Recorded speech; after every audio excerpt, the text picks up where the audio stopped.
हो गया।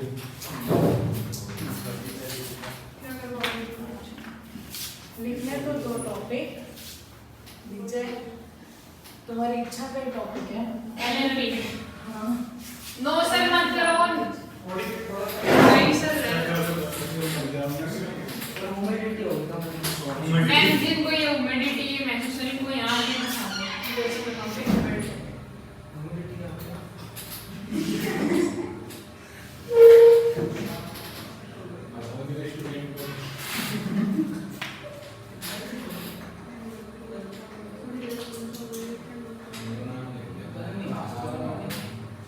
ये सोच करके डाल करेंगे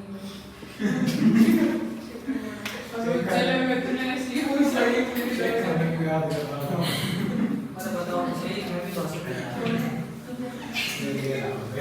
बड़ा ये अजूबा था हमारी क्लास का गर्मी गर्मी लगती थी उसको चिल्ड होने के बावजूद भी मैम गर्मी ऐसे करता है। लाइट चली जाती तब अंदर बैठा रहता है। बिना पेट्रोल के कार चला। अच्छा बात बोलिए करें स्टार्ट। यस चैप्टर स्टार्ट करने जा रहे हैं लिमिटेड लायबिलिटी पार्टनरशिप एक्ट 2008। ठीक है।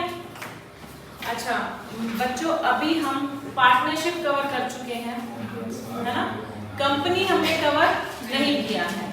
तो ये एज्यूम मैं कर सकती हूँ कि आप 12th में जितनी इंफॉर्मेशन कंपनी के बारे में लेके आए हैं वो आपको याद होगी थोड़ी बहुत, लाइक कंपनी क्या होती है, क्या फीचर्स होते हैं, मतलब कुछ वर्ड्स में ऐसे यूज करूँ तो आपको समझ में आने चाहिए। नहीं आएंगे वैसे मैं एक्सप्लेन उनको करूंगी, लेकिन एजम्पशन में ही ले रही हूँ कि आप कंपनी के बारे में कुछ बेसिक डिटेल पढ़ के आए हुए हैं। ठीक है। चलो जो लिमिटेड लायबिलिटी पार्टनरशिप है वो कॉम्बिनेशन है। क्या है? कॉम्बिनेशन। किसका? कंपनी और पार्टनरशिप। देखो पार्टनरशिप वर्ड तो आपको यहीं से मिल रहा है, पार्टनरशिप वर्ड तो आपको यहीं से ही मिल रहा है। क्या है ये? कॉम्बिनेशन है, कॉम्बो है। ठीक है। किसका कॉम्बो? कंपनी और पार्टनरशिप। Partnership plus company. ठीक है। कहने का मतलब मिलजुल के बना है सरकार, है ना। पार्टनरशिप और कंपनी को अगर हम जोड़ दें तो क्या बन जाती है? Limited liability partnership. ठीक है। यानी कि हमें इसमें दोनों के फीचर्स ऐड करने पड़ेंगे। पार्टनरशिप के फीचर्स भी आपको ऐड करने हैं और कंपनी के फीचर्स भी आपको ऐड करने हैं।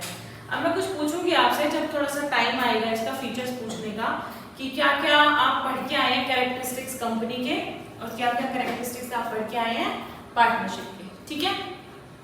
चलो क्लास इसको हम सीरीज वाइज नहीं करेंगे इस चैप्टर को, लाइक ये मत कहना मैं फर्स्ट पेज से स्टार्ट क्यों नहीं कराया। जैसा जैसा तुम्हारा समझने का लेवल होगा, ठीक है, जैसे जैसे हमारा कंफर्टेबल जोन होगा उसके अकॉर्डिंग मैं चलूंगी, लेकिन हम कवर पूरा चैप्टर करेंगे। ठीक है।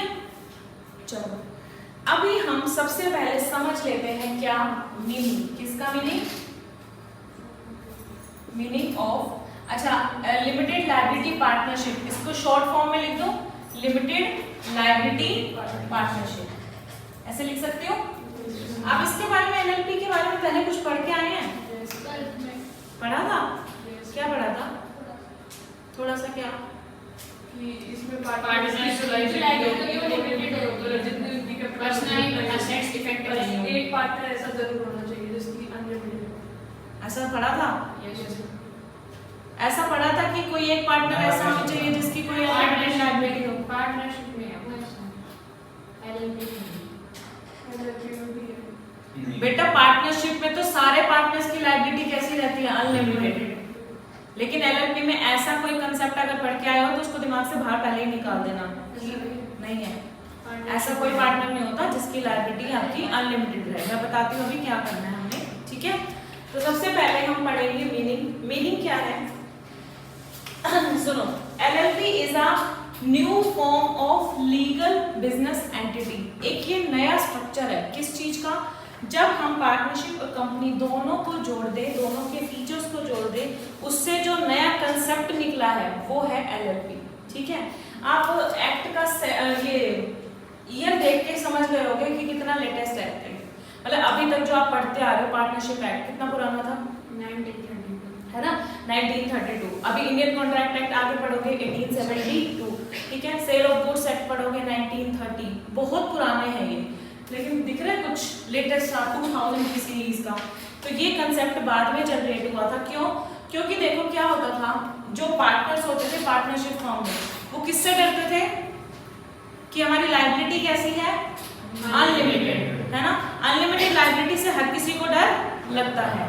अगर मान लो गलती से एक पार्टनर ने कर दिया कुछ गलत, उसकी जिम्मेवारी भी किसको भुगतनी पड़ती थी, सारे पार्टनर। क्यों? क्योंकि उनके बीच में कैसा रिलेशनशिप था,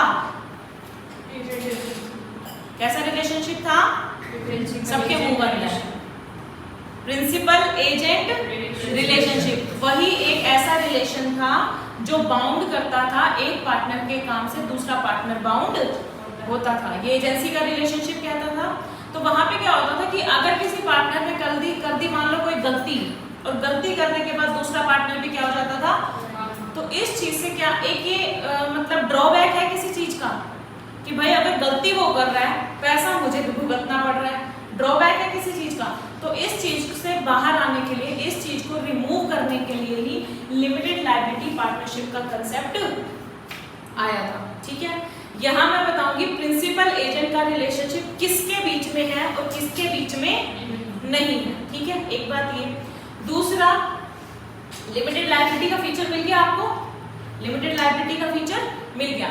अच्छा, कंपनी के कौन से फीचर्स हैं इसमें? कंपनी के कोई फीचर्स ध्यान है आपको? Characteristics of company created by law के द्वारा क्रिएट की जाती है। सेम एलएलपी भी यही है। और बताओ उसको हम क्या बोलते हैं? Common seal. वो कंसेप्ट यहाँ पर भी है। मींस आपको कुछ नया नहीं पढ़ना। क्या पढ़ना है? सिर्फ कंपनी के फीचर्स को भी ले आओ और पार्टनरशिप के फीचर्स को भी ले आओ। आपने सेपरेट लीगल एंटिटी का कंसेप्ट सुना है? क्या होता है वो? जो different from each other, separate from each other. separate. Partnership firm is different from partnership carrier. Company is separate from its members. Each other नहीं. Company is separate from its member. मतलब अगर कोई मेंबर की death हो जाती है तो क्या कंपनी बंद हो जाएगी?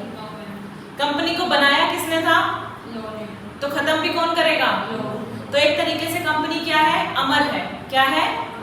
कोई भी इसको उड़ा नहीं सकता। समझ रहे हो? कोई भी इसको उड़ा नहीं सकता। परपेचुअल सक्सेशन है। परपेचुअल का मतलब क्या होता है? परपेचुअल भी सुना है आपने? हाँ जी, क्या मतलब होता है परपेचुअलिटी का? सुना है किसी ने? अच्छा, ये सिंबल किसी ने देखा है? इंफिनिटी। इसका मतलब क्या होता है? मतलब जो कभी एंड ना हो, जिसका जो कोई भी चीज खत्म ना हो, जिसका कोई एंड पॉइंट ना हो, जो चलता ही रहे। तो परपेचुअलिटी का मतलब होता है इनफिनिटी, है ना। तो परपेचुअल सक्सेशन का मतलब क्या है?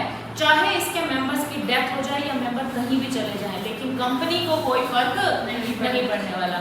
और सेपरेट लीगल एंटिटी का कंसेप्ट क्या कहता है कि कंपनी जो है वो अपने मेंबर से अलग है। मींस अगर कोई भी किसी का डेट है, मतलब मान लो कंपनी की बैलेंस शीट में क्रेडिटर्स दिखाई दे रहे हैं। क्या दिखाई दे रहे हैं? लायबिलिटी साइड में क्रेडिटर्स दिखाई दे रहे हैं, तो वो कंपनी के क्रेडिटर हैं। किसके क्रेडिटर हैं? कंपनी के। अगर कंपनी पैसा नहीं चुका पाएगी तो इसके लिए वो मेंबर्स को लायबल नहीं ठहरा सकता। समझ में आ रही है? ये होता है सेपरेट लीगल एंटिटी का कंसेप्ट कि जो लायबिलिटी सिर्फ कंपनी की है वो कंपनी की ही रहेगी, उसके मेंबर्स की लायबिलिटी पर्सनल नहीं बनेगी। मेंबर्स कितने शेयर के लिए लायबल होंगे? जितने के उन्होंने शेयर्स खरीद रखे हैं उसके ऊपर जो अनपेड अमाउंट है उसके लिए वो लायबल रहेंगे। अनपेड अमाउंट का मतलब समझ रहे हो? जैसे 10 रुपए का मैंने शेयर खरीदा हुआ है, ठीक है, 6 रुपए में उसके ऊपर पे कर चुकी हूँ, मेरी लायबिलिटी सिर्फ कितनी रह गई है? अब 4 रुपए, क्योंकि अनपेड थे। मैं अगर कंपनी को सिर्फ दूंगी तो कितने रुपए और दूंगी? 4 रुपए। इससे ऊपर 1 पैसा भी मैं कंपनी को नहीं दूंगी। इसी को हम क्या बोलते हैं? Limited liability. और दूसरा सेपरेट लीगल एंटिटी का कंसेप्ट ये है कि कंपनी की लायबिलिटी उसके मेंबर से डिफरेंट होती है। क्लियर? ये अभी धीरे धीरे मैं एक क्या कहते हैं परफॉर्मा तैयार कर रही हूँ एलएलपी का, क्योंकि इससे आगे जब हम रीड करते चलेंगे तो आपको आराम से समझ में आता जाएगा। ठीक है, तो देखो मीनिंग पढ़ रहे थे हम। मीनिंग में देखना, LLP is a new form, is a new form of legal business entity, legal business entity with limited liability. हाँ जी बच्चों, इस लाइन को समझने में कोई दिक्कत है? एलएलपी क्या है? एक नया फॉर्म है, एक नई क्रिएशन की लॉ की, है ना। तो एलएलपी क्या है? New form of legal business entity. Legal का मीनिंग भी समझ रहे हो आप? कोई इलीगल बिजनेस एलएलपी में नहीं चला सकते, है ना। ड्रग सप्लाई करने का बिजनेस चला दिया एलएलपी में, वैलिड है? नहीं है। लीगल बिजनेस एंटिटी चलानी है विद, ये आपका मेन फीचर है, विद लिमिटेड लायबिलिटी, क्योंकि इसका नाम ही क्या है? Limited liability partnership. तो मेन फीचर हो गया इसका with limited liability. It is an alternative corporate business vehicle that not only gives the benefit of limited liability, यानी कि ये एक ऐसा कॉर्पोरेट व्हीकल है या ये ऐसा एक कॉर्पोरेट कॉन्सेप्ट है जिसमें आपको एक तो बेनिफिट मिलता है किसका? लिमिटेड लायबिलिटी का, प्लस में बेनिफिट मिलता है आपको लो कंप्लायंस कॉस्ट का। कंप्लायंस कॉस्ट क्या होती है बच्चों? एक बात सोचो, कोई भी पर्सन एक बिजनेस स्टार्ट करता है, वो ऐसे प्रेफर क्यों करते हैं? कुछ बिजनेस स्टार्ट करते हैं कंपनी की फॉर्म में, हम तो एक कंपनी खोलेंगे, है ना। कुछ लोग बिजनेस स्टार्ट करते हैं पार्टनरशिप की फॉर्म में, ठीक है। कुछ लोग बिजनेस स्टार्ट करते हैं सोल प्रोप्राइटरशिप की फॉर्म में। ये सारे एक ही क्यों नहीं खोल लेते? क्योंकि सबके अलग अलग। तो मुझे बताओगे कि कोई पर्सन कंपनी को प्रेफर ना करके पार्टनरशिप में क्यों जाता है? पार्टनरशिप में सारे मेंबर लेवल होते हैं और कंपनी में बीच में। चलो मान लिया, और भी कोई ऐसी चीज होती होगी? क्या पार्टनर अब पावर अपने पास रखना चाहता है सारे। कंपनी में किसके पास रहती है? कंपनी में जो इक्विटी शेयर होल्डर्स होते हैं उनके सबके पास होती है। वोटिंग पावर होती है सिर्फ, है ना। जो कंपनी के डिसीजन लेने हैं वो मेन पावर आपकी बोर्ड ऑफ डायरेक्टर्स के पास रहती है ना। अच्छा मैं बताती हूँ कि क्या होता है कंपनी में। देखो, जो आपने कभी आरओसी का नाम सुना है? कौन होता है? Registrar of company. जब भी हम कोई कंपनी फॉर्म करते हैं, नई कंपनी बनाते हैं, तो हमें क्या करना होता है? सबसे पहले कंपनी का क्या लेना पड़ता है?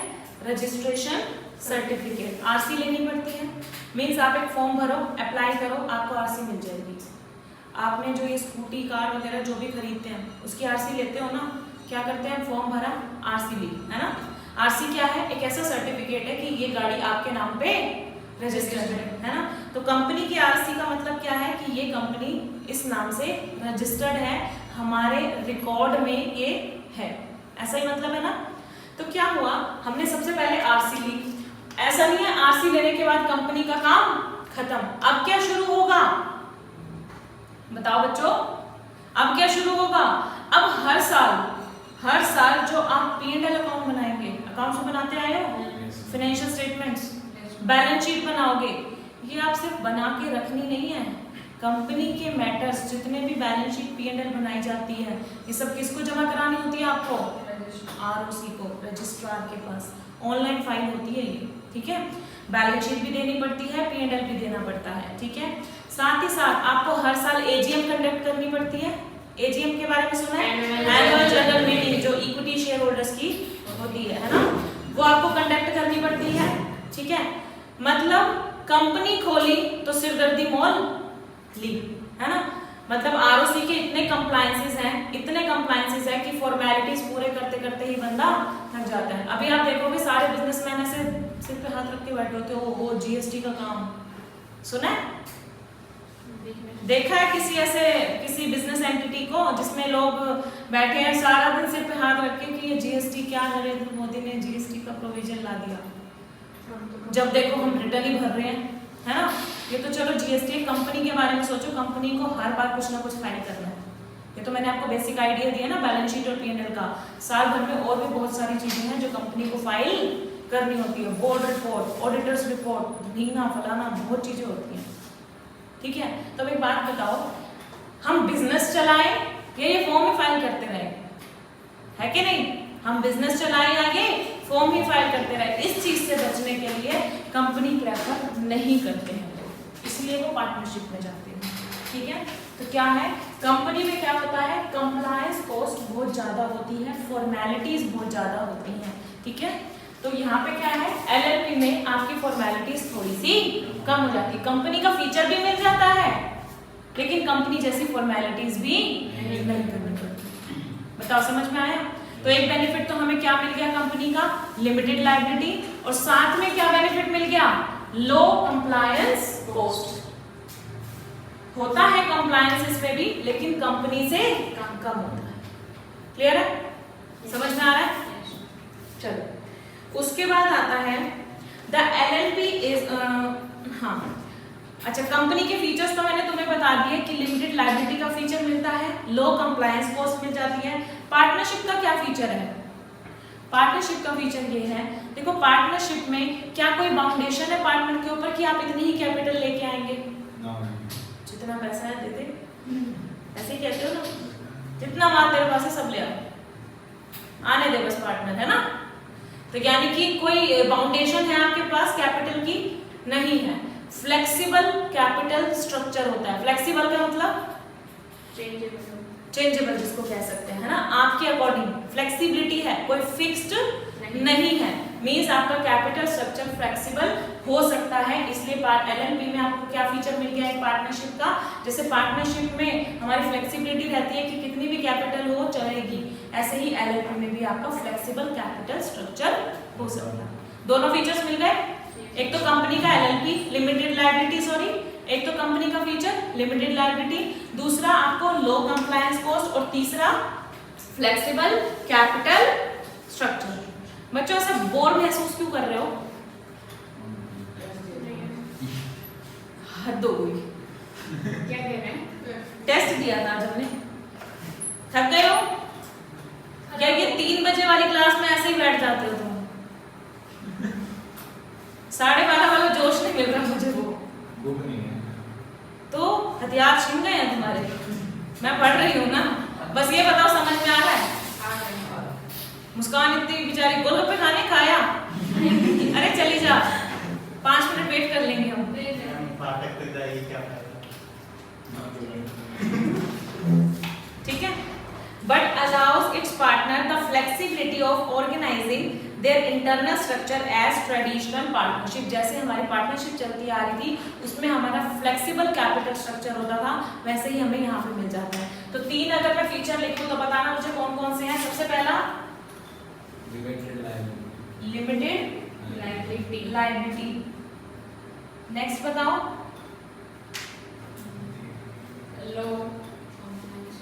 लो compliance cost, and third feature is, नींद से जाग जाओ, कैपिटल स्ट्रक्चर। इसमें नहीं होती, सब आएगा वो तो अभी आगे, लेकिन अभी तक मैंने जितना बताया उतना तो बताओ ना, ठीक है ना। चलो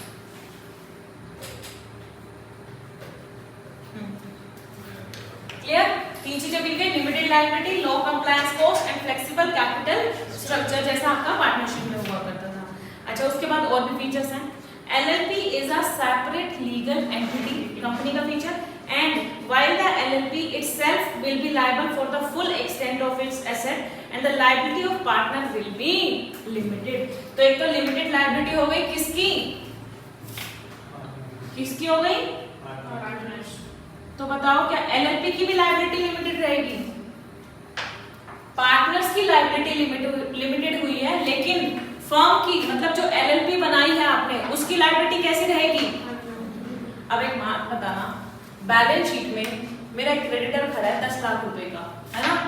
पार्टनर ए बोला मेरी लायबिलिटी तो सिर्फ 2 लाख की है, मैं वो दे देता हूँ। पार्टनर बी बोला मेरी लायबिलिटी भी 1 लाख की है, मैं वो दे देता हूँ। पार्टनर सी बोला मेरी लायबिलिटी तो सिर्फ 1 लाख की है, मैं वो दे देता हूँ। कितने हो गए टोटल? 6 लाख। क्रेडिटर कितने के खड़े हैं? 10 लाख। क्रेडिटर कहेगा मैंने तेरे को माल सप्लाई किया 4 लाख में किससे लेने जाऊं? बताओ बताओ कहां से लाओगे 4 लाख? पार्टनर तो हट गए भाई, हमारी लायबिलिटी तो लिमिटेड थी, हम इससे 1 रुपए भी ऊपर नहीं देंगे। बेचारा क्रेडिटर क्या करेगा? कहां से पैसा लाएगा? क्रेडिटर लेगा फर्म से पैसे। अब फर्म कोई दिख तो रही नहीं है, कोई पर्सन तो है नहीं। क्यों? क्योंकि वो क्या है? आर्टिफिशियल लीगल पर्सन है। और आर्टिफिशियल पर्सन क्या कभी दिखाई देता है? वो सिर्फ एग्जिस्टेंस में है लेकिन इनटेंजिबल है। इनटेंजिबल का मतलब समझते हो ना? जिसको सिर्फ महसूस किया जा सकता है कि हाँ ये फर्म है, लेकिन दिख तो मेरी फर्म कहाँ है? किससे पैसा मांगू मैं? बताओ कैसे देगी फर्म अपना पैसा? पीछे पड़ा तो सारे पार्टनर्स मिलके तो फर्म बनाते हैं, बिल्कुल बनाते हैं। लेकिन मैंने ये भी तो बोला पार्टनर्स तो अपना लिमिटेड पैसा लेके आएंगे जितना उनका कंट्रीब्यूशन था। लायबिलिटी अगर फर्म की है तो फर्म अपनी लायबिलिटी कैसे चुकाएगी? एसेट्स को बेच के। यही करेंगे ना? तो अगर ऐसी कोई केस आता है जिसमें आपकी लायबिलिटी अभी कम रह जाए, पार्टनर जितना ले आए वो तो दे दो उसको, अभी भी कुछ कम रह गया है तो आप कहां से चुकाओगे?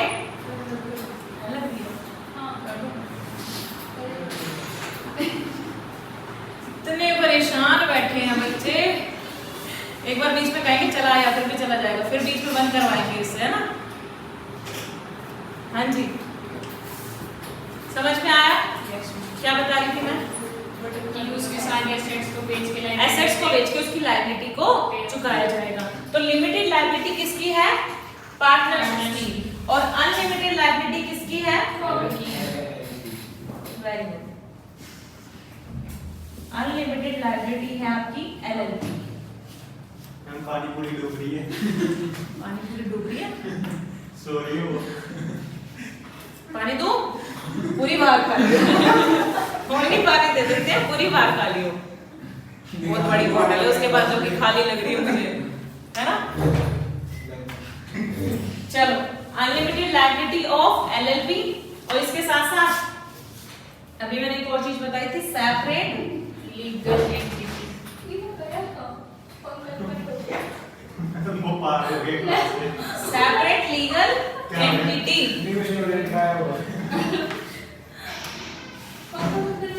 शिव जो ओपन करने गया था। क्या सांस ले रहा था? हैं? नींद पूरी कर रहा था बाहर खड़ा होके? भूत था? ये भूत सही खतरनाक है, बच के निकल गया उससे। हाँ जी, बताओ बच्चों, इतना क्लियर हुआ? 5 फीचर्स कौन कौन से निकल के आए? First one is limited liability of partner. Second feature is low compliance cost. Third feature is flexible capital structure. Fourth one is and fifth one is separate legal entity. ठीक है?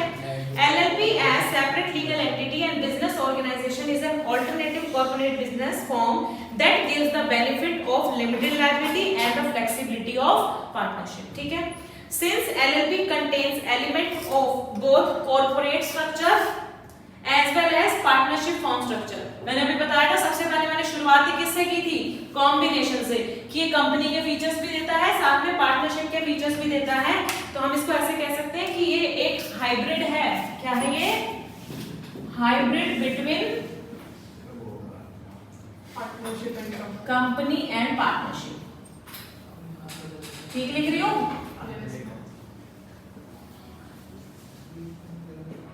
आज मेरा मन कर रहा है कि मैं जितना जितना पढ़ाती जा रही हूँ ना, एक एक बच्चे को बुलाऊं और कुछ कुछ पॉइंट्स बोर्ड पे लिखवाऊं। पता नहीं क्यों ऐसी इच्छा हो रही है। मैम हमारी बिल्कुल नहीं है। हाइब्रिड मतलब क्या होता है? मतलब एक तरीके से कनेक्शन है उनके बीच में। ठीक है? Combo word is best. ठीक है? चलो, तो अगर मैं एक चार्ट बनाऊं यहाँ पर सुंदर बता देंगे हम आपको। अभी देख गौरव को बुलाते हैं बहुत नींद आ रही है सारी। ये ना मुझे लगता है जब तक एग्जाम देने जाएगा ना वहाँ भी ये रहेगा न्यू स्टूडेंट। ठीक है आपके भी एक बोल देगा कि हाँ मैं तो अभी न्यू स्टूडेंट। मैं अभी चेक करने आया हूँ एग्जाम होते कैसे हैं, है ना? बस ऐसी गंदी गंदी बातें मत किया करो।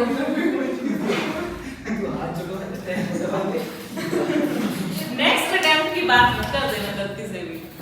नेक्स्ट वर्ड अपनी जिंदगी से निकाल दो, ठीक है ना? जो करना है इसी अटेम्प्ट में मैंने करना कभी है। मान लिया कि ये पुराना नहीं है। चल कबूल कर लिया ना? हमारा भी 2-4 दिन लगेगा। अभी टाइम लगेगा। अगले टेस्ट चल तो एलएलपी क्या है? हाँ जी, एलएलपी है न्यू फॉर्म।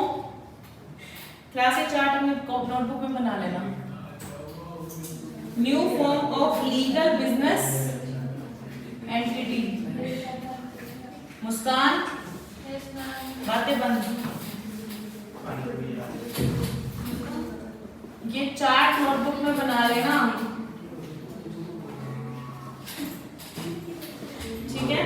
सबसे फर्स्ट लाइन मैंने यही लिखी थी, LLP is a new form of legal business entity with limited liability. इसको आप ऐसे भी कह सकते हो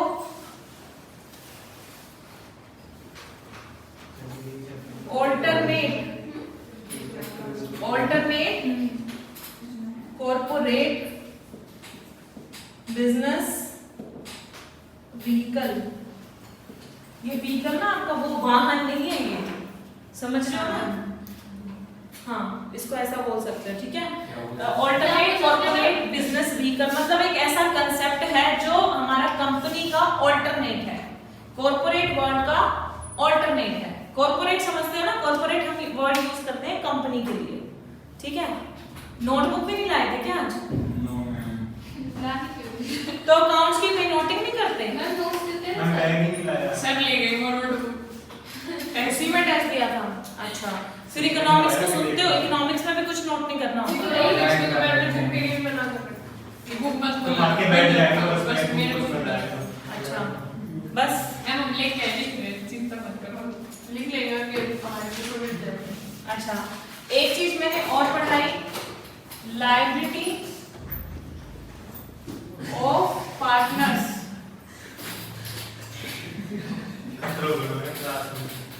विल बी लिमिटेड, ठीक है? नेक्स्ट पार्टनर्स की लायबिलिटी लिमिटेड है, अनलिमिटेड किसकी थी? LLP। तो LLP itself will be liable for the full extent of its assets, ठीक है? और last one is flexible capital structure.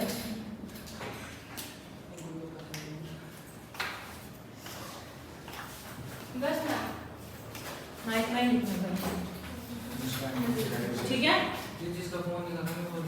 एक तरीके से ये समझ लेना कि इसमें आपका एलएलपी का पूरा मीनिंग समा गया है, ठीक है?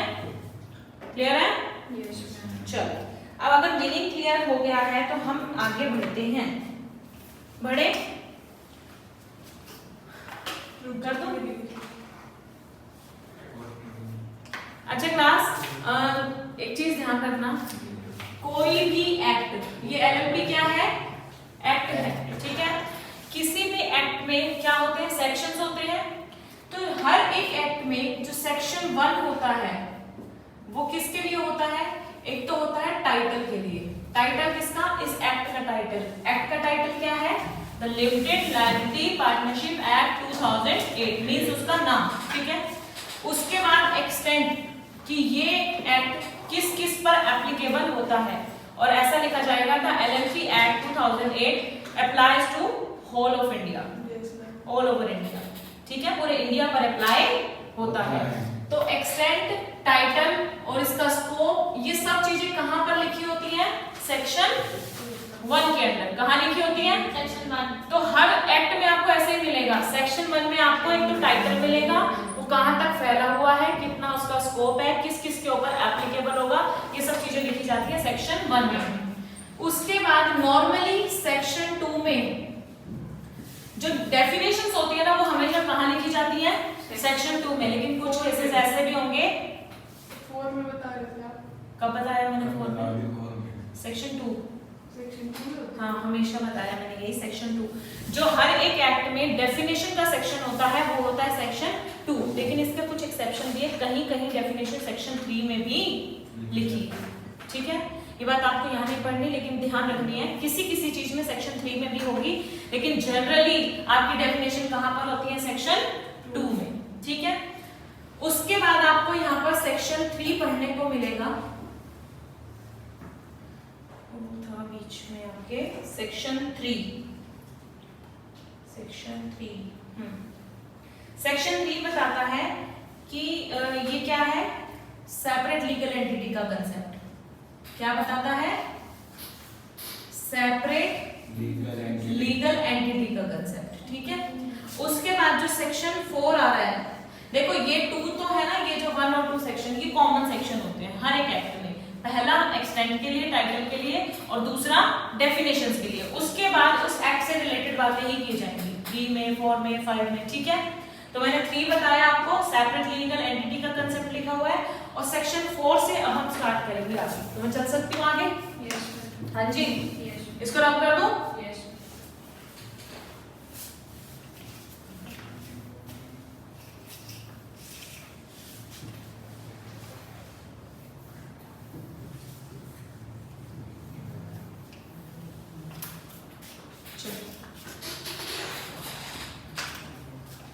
अब आती है आपकी बात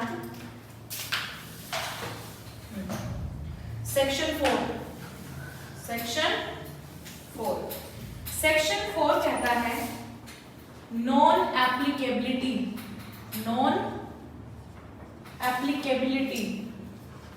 ऑफ इंडियन पार्टनरशिप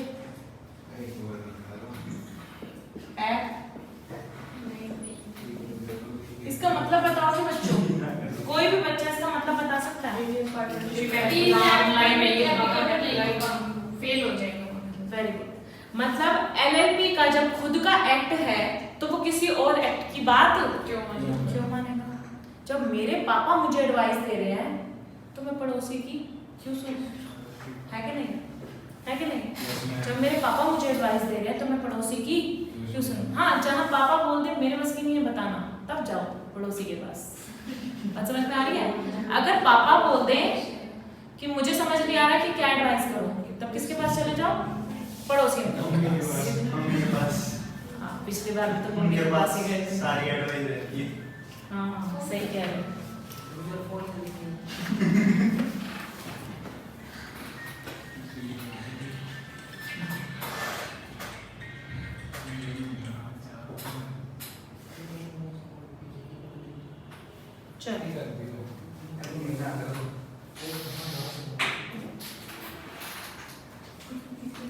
हाँ जी बच्चों, ठीक है। तो अगर पापा कुछ कहते हैं तो पापा की ही बात मानेंगे, अगर पापा जहाँ पर चुप हो जाते हैं तो हम पड़ोसी की भी बात मान लेंगे। कहने का मतलब, अगर एलएलपी का खुद का एक्ट है, उसके खुद के पापा हैं, तो वो एलएलपी की बात मानेगा ना। लेकिन जहाँ पर एलएलपी कुछ नहीं बता रहा होगा या कुछ अगेंस्ट बता रहा होगा, तो आप किसकी बात मान लोगे? तो इसी बात को एक्सप्लेन करने के लिए इन्होंने ऐसा लिखा, save as otherwise provided, save as otherwise provided, the provisions of Indian Partnership Act 1932 shall not apply to LLP। इसका मतलब समझ रहे हो बच्चों? सेव एज अदरवाइज प्रोवाइडेड मतलब ये वाला एक्ट ही एप्लीकेबल होगा, लेकिन कहीं पर अगर ये एक्ट कुछ कॉन्ट्राडिक्टरी बात कर रहा होगा तो हम किसकी बात मान लेंगे?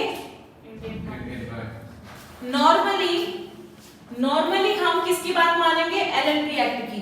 ठीक है, नॉर्मली हम किसकी बात मानेंगे? एलएलपी एक्ट की। लेकिन जहां पर एलएलपी कुछ नहीं बोलेगा तो हम किसकी बात मान लेंगे? Indian partnership act. तो समझ में आ रहा है जनरल प्रोविजन क्या हो गया? इंडियन पार्टनरशिप एक्ट कभी भी एलएलपी पर एप्लीकेबल नहीं होता है, लेकिन कुछ कुछ केसेस में हम उसके प्रोविजंस को फॉलो करते हैं। आगे बात समझ? नेक्स्ट आता है आपका सेक्शन नंबर 5। सेक्शन नंबर 5 बात करता है पार्टनर्स के लिए। अच्छा बताओ, पार्टनरशिप में मिनिमम नंबर ऑफ पार्टनर्स कितने थे? 2। Very good. यहाँ भी कितने होंगे? 2 पार्टनर। 2 पार्टनर है, कम से कम 2 ही चाहिए, है ना? तो एलएलपी में भी हमको मिनिमम पार्टनर कितने चाहिए? 2। मैक्सिमम कितने होंगे? 100। पार्टनरशिप में कितने होते हैं? वो 150 वाली बात थी, क्योंकि वो किसने कही थी? एक में तो गवर्नमेंट एक में था रूल के अकॉर्डिंग, एक में था कंपनीज एक्ट के अकॉर्डिंग। लेकिन इंडियन पार्टनरशिप एक्ट कोई रिस्ट्रिक्शन नहीं लगा रहा था। मतलब इंडियन पार्टनरशिप एक्ट में मैक्सिमम नंबर ऑफ पार्टनर से रिलेटेड कोई प्रोविजन नहीं था। यही बात थी? यही बात थी। लेकिन एलएलपी में आपके पास मिनिमम चाहिए 2, मैक्सिमम अनलिमिटेड हो सकते हैं। मैक्सिमम अनलिमिटेड हो सकते हैं। ठीक है। अच्छा एक बात बताओ, पार्टनरशिप फर्म में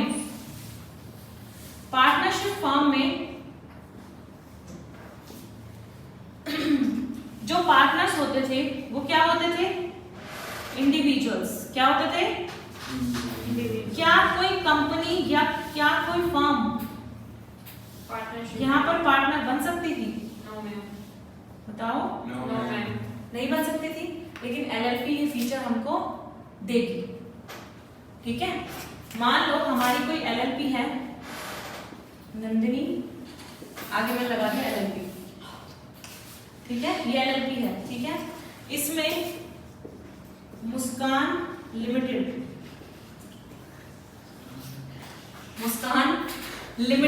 ये क्या है? कंपनी है। और ये क्या है? तो क्या ये कंपनी इस एलएलपी का पार्टनर बन सकती है? बन सकती है। अभी तो बताया पार्टनरशिप में अलाउड नहीं था, लेकिन एलएलपी में आपको अलाउड है। एक कंपनी भी एलएलपी में पार्टनर बन सकती है। एक कंपनी भी एलएलपी में इन्वेस्टमेंट कर सकती है। समझ आ रही बात? चलो अब इसमें पढ़ लेते हैं। एनी इंडिविजुअल और बॉडी कॉर्पोरेट में be a partner in a LLP, however individual shall not be capable of becoming a partner. अब देखो किसको पार्टनर हम नहीं बनाएंगे? कौन से इंडिविजुअल को हम पार्टनर नहीं बनाएंगे? जो थोड़ा सा संकी मैंने गौरव की तरह यूज किया, कह रहा है अनसाउंड माइंड। ठीक है, हम कौन से इंडिविजुअल को पार्टनर नहीं बनाना चाहेंगे? अनसाउंड। सबसे पहले अनसाउंड माइंड। दूसरा, आप किसको बनाना नहीं चाहोगे? वो तो पार्टनर ही नहीं बन सकता, तो एलएलपी में भी नहीं बन पाएगा। जो कि इनकॉम्पिटेंट हो। देखो मैं नाम ही बता देती हूँ, कोई बात नहीं। इंसॉल्वेंट का नाम सुना है? कौन होता है इंसॉल्वेंट? अच्छा एक बात बताओ, मैंने किसी के बहुत सारे पैसे देने थे, मैंने करोड़ों का खर्चा कर रखा था, मैंने हाथ खड़े कर दिए, मेरे पास पैसे नहीं है, सामने वाला बंदा चुप हो जाएगा? आपको क्या करवाना पड़ेगा? कोर्ट से होगा, एडजुडिकेशन लेनी पड़ेगी कोर्ट से। आपको कोर्ट में क्या करना पड़ेगा? अप्लाई करना पड़ेगा कि हे कोर्ट, तुम ही मुझे बचा सकती हो, आप मुझे ऐसे डिक्लेयर कर दो कि मैं इंसॉल्वेंट हूँ, तो ताकि सामने वाला बंदा मेरे से पैसे लेने। ठीक है, तो जिसको कोर्ट ने इंसॉल्वेंट डिक्लेयर कर दिया है वो भी पार्टनर नहीं बन पाएगा। ठीक है। अच्छा एक चीज मैं अभी इसमें लिखवाऊंगी जो आपको अभी नोटबुक में लिख लेनी है। एक वर्ड आएगा ये undischarged insolvent. Undischarged insolvent. Undischarged का मतलब क्या होता है? अच्छा डिस्चार्ज का मतलब क्या क्या होता है? हॉस्पिटल में सुना आपने डिस्चार्ज वगैरह, छुट्टी मिलना, है ना? तो डिस्चार्ज का मतलब क्या होता है? छुट्टी मिल जाना। तो अनडिस्चार्ज का मतलब क्या होगा? कैदी बना रहना, कैदी बने रहना, है ना? अपने उधार में बंदी बने रहना, मीन्स अभी तक आपने अपना उधार नहीं चुकाया है, इसलिए आप क्या कहला रहे हो?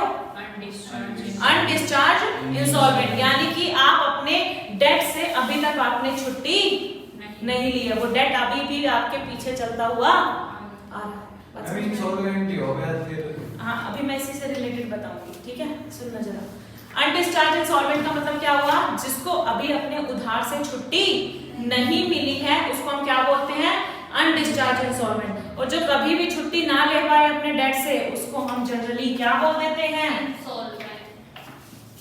मैं एक बात पूछूं? नहीं। बैंकरप्ट का नाम सुना आपने? अगर जो अपने उधार से छुट्टी ले ही ना पाए, मींस उसने तो हाथ ही खड़े कर दिए, सच में मेरे पास पैसे नहीं है, उसको हम क्या बोल देते हैं? बैंकरप्ट, ठीक है? अभी इससे रिलेटेड एक लाइन लिखवा रही हूँ, आराम से समझ में आ जाएगा। एंड थर्ड वन इज, अभी आपने क्या किया? अभी आप इंसॉल्वेंट डिक्लेयर नहीं हुए कोर्ट के द्वारा, आपने क्या किया? एप्लीकेशन लगाई है कोर्ट में। क्या लगाई है? कि हे कोर्ट मुझे क्या डिक्लेयर कर दो? इंसॉल्वेंट डिक्लेयर कर दो, ठीक है? तो he has applied to be adjudicated as an insolvent, और उसकी एप्लीकेशन क्या है? अभी पेंडिंग है। तो जिसने एप्लीकेशन भी लगा दी ना उसको भी हम पार्टनर नहीं बनाएंगे। एप्लीकेशन लगाने के बाद भी? हाँ जी बिल्कुल, एप्लीकेशन लगा दी तब भी आप पार्टनर नहीं बन सकते। क्या हो गया? क्या पता वो झूठ बोल रहा हो। ऐसा नहीं होता, कोर्ट पूरा चेक करके ही आपको इंसॉल्वेंट नहीं, डिक्लेयर कोर्ट से पहले मतलब उसको एक बात बताओ, एलएलपी अपने पार्टनर को अगर बनाएगी तो उसकी सारी चीजें चेक करके लेगी या नहीं? देखो नहीं कह रहा मैं, क्यों कह रहे कि उसने एप्लीकेशन डाल रखी है, पेंडिंग है, तो इंसॉल्वेंट हो गया, तो कोर्ट ने थोड़ी ना डिक्लेयर किया है। कैसे कह रही हूँ, क्या पता वो झूठ बोल रहा हो। हाँ, तो वो झूठ बोल रहा हो, तो मैंने जो प्रोविजन बताया वो यही बताया ना कि एप्लीकेशन अगर लगा दी, एप्लीकेशन पेंडिंग है, तो आप पार्टनर नहीं बन सकते। तो एलएलपी क्या आपको ले लेगी? वो पहले आपकी एप्लीकेशन देखेगी ना कि वैलिड है भी या नहीं है, कहीं झूठी एप्लीकेशन तो नहीं, ठीक है? तो वो प्रैक्टिकल चीजें हैं जिसमें कोर्ट आपको पूरा फॉलो अप करती है, ठीक है? अब एक लाइन, एक पैराग्राफ लिखवा रही हूँ, वो जरूर लिख लेना। कहाँ पर लिखूं? ये हटा दूं? सेक्शन 4 सब बुक में मिल जाएगा, जो नहीं मिलेगा मैं उसको फोटो क्लिक करने के लिए कह दूंगी। लिखो, एन इंसॉल्वेंट न्यू स्टूडेंट लिख नहीं रहा। न्यू स्टूडेंट नए बच्चों को लिखना जरूरी है। इतना भी नहीं बनाया।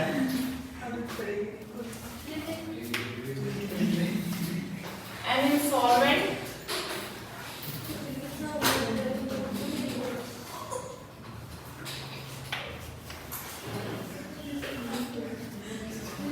is a person.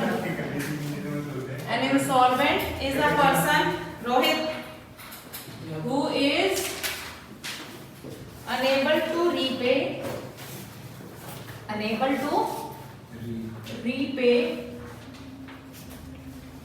his debts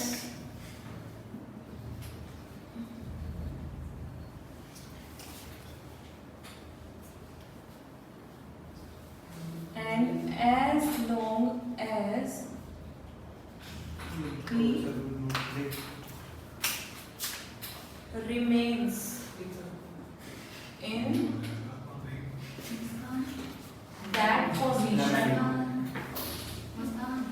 that position,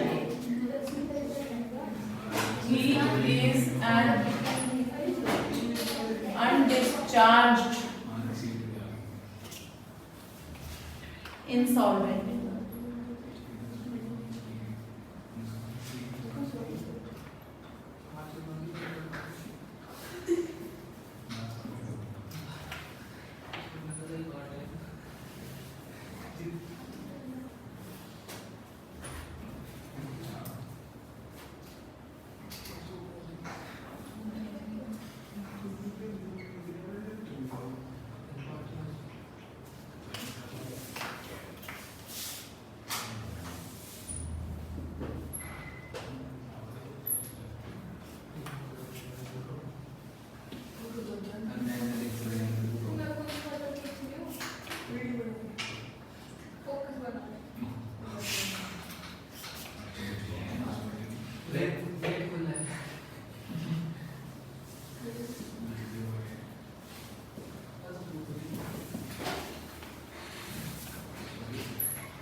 ये बुक में नहीं है?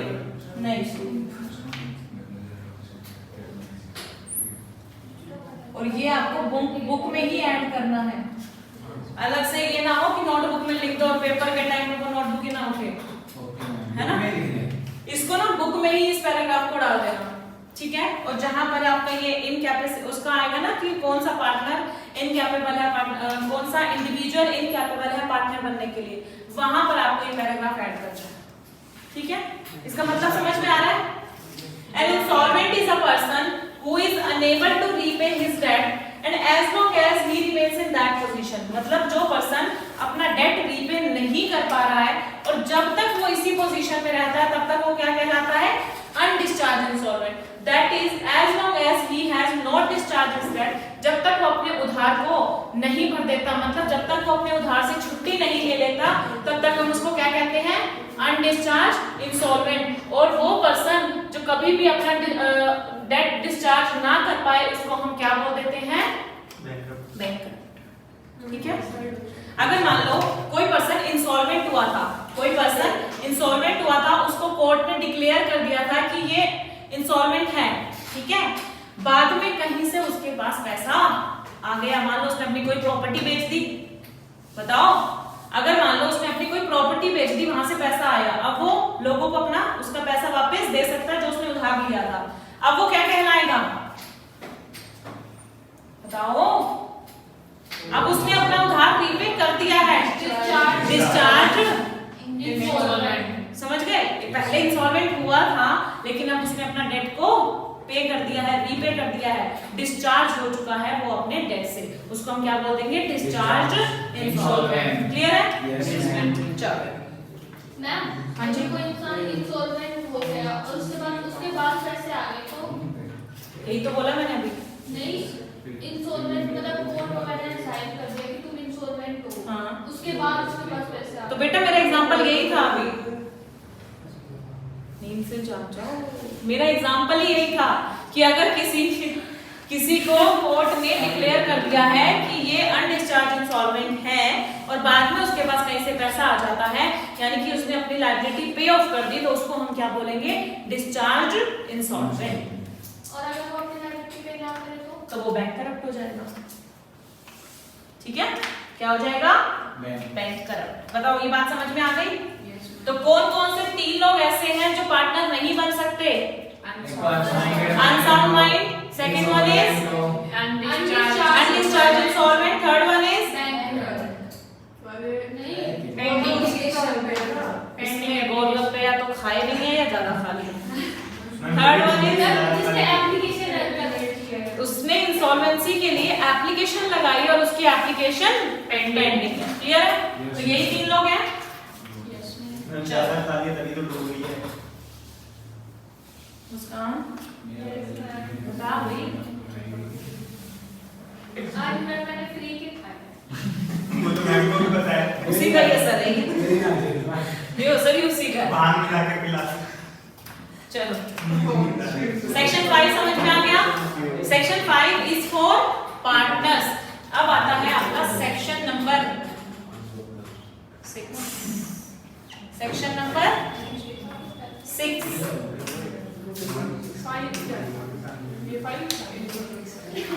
सेक्शन 4 था non applicability of Indian partnership act. Section 5 था आपका पार्टनर्स, मिनिमम 2 चाहिए, मैक्सिमम अनलिमिटेड हो सकते हैं। और कौन से 3 लोग नहीं बन सकते? Unsound mind, undischarged insolvent and application pending. ठीक है? पेपर मेरे साथ कुछ नहीं आएगा ना, सेक्शन कंपल्सरी नहीं है, सेक्शन लेकिन मैं अपनी कोशिश करवा सकती हूँ ना कि जितने आपको याद रह जाए। नहीं रहेंगे तो कोई बात नहीं, कोई ऐसा अपराध नहीं है कि अगर आपने सेक्शन नहीं लिखा तो आपका पेपर क्या चेक ही नहीं करेंगे। मैं बस बस यही एक बार करना। जिसने लोग ये रूल है, मैम बोलो मैं ये रूल है यहाँ पे। वहाँ पे क्योंकि इंस्ट्रक्शन में स्पेसिफिकली सर ने लिख रखा है ना, राइट इन ब्लैक पेन ओनली। ओनली का मतलब क्या होता है? न्यू स्टूडेंट को पता नहीं। अच्छा, दूसरा चेक ही नहीं करोगे मैम। हाँ तो साइड मेरे को बोलने का तुमने भी करवाई। अरे बोलने तो दो। बोल बोल बोल रहा हूँ, उसको बोलने दो भाई। भूल जाएंगे तो देर में अपनी बात को। पूरा दिखा देते हैं। यस गौरव। गो गौरव गो। अरे आधा चेक कर दो। ये कहना चाहते हैं। इतनी बड़ी बात है। एक्चुअली पता क्या है, जब चेक हो जाता है ना तो हम फिर भूल जाते हैं। एक बार मैं साइड कर दूंगी ना, अगली बार वो ब्लैक पेन ही याद Yes, आएगा। ma'am, yes, आप ma'am. मत करना मैम। आप इतना ध्यान दे लोगे याद रहेगा मुझे भी। ठीक है, और अगली बार हुआ तो फिर कर दूं। अगली बार तो पहाड़ ही बना। ठीक है, फाड़ ही देना भाई, खुद कह रहा है। ठीक है, अपनी जुबान पे टिकेगा अभी। मैं वीडियो बना रहा हूँ। एक बार बोलते नहीं नहीं, वीडियो रिकॉर्डिंग है अपने पास। कैंसर करो। Solid proof. चलो, चलो इसी बात। सेक्शन नंबर 6, सेक्शन नंबर 6, इसमें आता है आपका minimum number of partners. Ma'am 2 हाथ में टेंशन है, उसका 4 बजे रिजल्ट आने वाला है। कोई बात नहीं, सेलिब्रेट करेंगे यहीं पे। पढ़ नहीं पा रहा मैं। क्लास एक मिनट। सेक्शन 5 में सिर्फ आपको इतना लिखना है कि इंडिविजुअल भी पार्टनर बन सकता है, बॉडी कॉर्पोरेट भी पार्टनर बन सकती है, और कौन कौन नहीं बन सकते हैं वो 3 लोग थे। ठीक है, लेकिन जो मैंने मिनिमम नंबर की बात उसमें लिख दी थी, उसको वहां मत लिखना। कहाँ लिखना? सेक्शन 6 में। ठीक है, जो लिमिट की बात है ना वो सेक्शन 6 में आएगी ऑटोमेटिकली। वैसे तो सेक्शन याद करने वाले नहीं हो, लेकिन बेसिक कंसेप्ट याद रखना कि मिनिमम नंबर ऑफ पार्टनर्स कितने हैं? 2। ठीक है, आप every LLP should have at least 2 partners. ठीक है, सबसे पहली बात। अच्छा एक बात बताओ, 2 पार्टनर कम से कम चाहिए थे, हमने 2 पार्टनर मिल गए और एलएलपी शुरुआत कर दी। एलएलपी की शुरुआत कर दी। अब हुआ क्या, एक पार्टनर की डेथ हो गई, एक पार्टनर की डेथ हो गई। अब डेथ के बाद क्या हुआ कि कोई और पार्टनर नहीं आया मेरी फर्म में। अब मेरी फर्म में कितने पार्टनर रह गए? 1 क्या एक पार्टनर फर्म को चला सकता है? Sole proprietor. हाँ, अभी सुनना है, सही जा रही है। एक पार्टनर फर्म चला सकता है? हमने ना इसको 6 महीने का मौका दिया। कितने महीने का? 6 महीने तक चला ले, कोई बात नहीं, 6 महीने तक चला ले। लेकिन अगर 6 महीने के बाद भी तो सिंगल पर्सन काम करता रहा फर्म में और एलएलपी बनाकर, तो क्या हम उसको एलएलपी के बेनिफिट्स देंगे? छीन लेंगे? सोल प्रोप्राइटर में लगा देंगे, यानी कि उसकी लायबिलिटी कैसे हो जाएगी? अनलिमिटेड। क्या हो जाएगी? अनलिमिटेड। रोहन लिमिटेड। अन लगाना भूल गया था। रिजल्ट की कोई बात नहीं, टेंशन मत ले, टेंशन नहीं बढ़ाओ। ठीक है, चलो 6 महीने बाद हम क्या बना देंगे आपको? Sole proprietor. और सोल प्रोप्राइटर की लायबिलिटी कैसी रहती है? अनलिमिटेड। पढ़ो हम इसको। इतनी बात समझ में आ रही है? अब एक बार पढ़ के सुनना, क्या समझ में आता है आपको?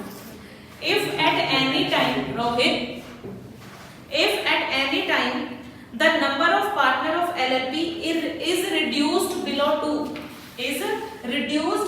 2 and the LLP carries on the business for more than 6 months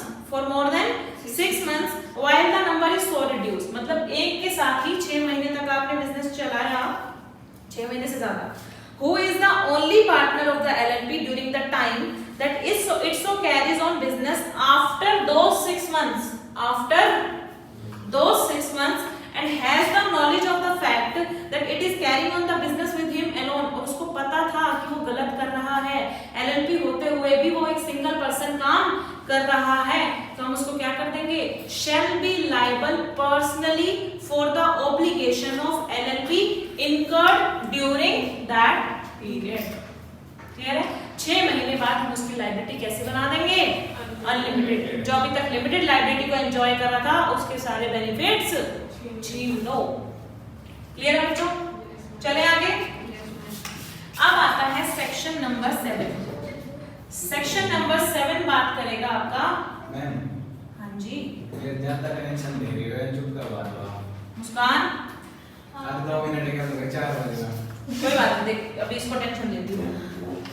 तेरा पढ़ने का मन नहीं है। हाँ, नहीं पढ़ेंगे हम। कहते नहीं बोले। मुस्कान कहेगी तो नहीं पढ़ाऊंगी मैं।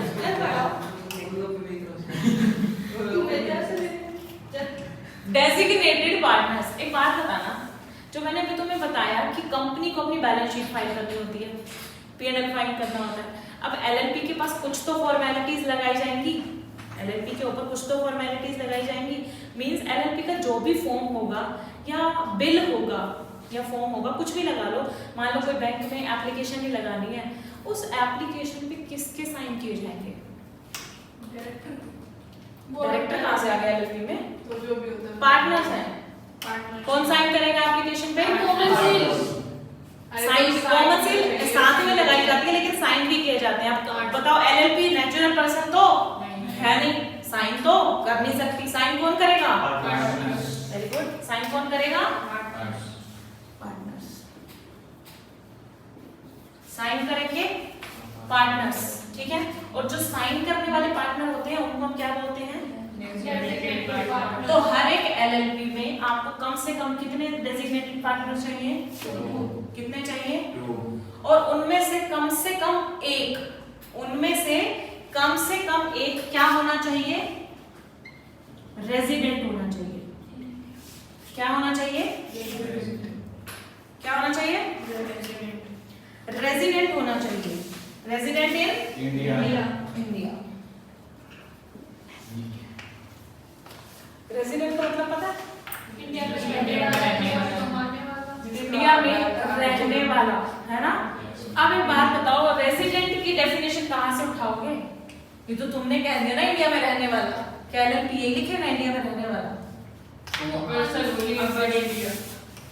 मान लो कोई पर्सन था, वो एक दिन इंडिया में रहा पिछले साल, जाके ना 1 जनवरी को, बाकी टाइम वो बाहर ही रहा। जिसकी बना दो तुम तो रेजिडेंट उसको।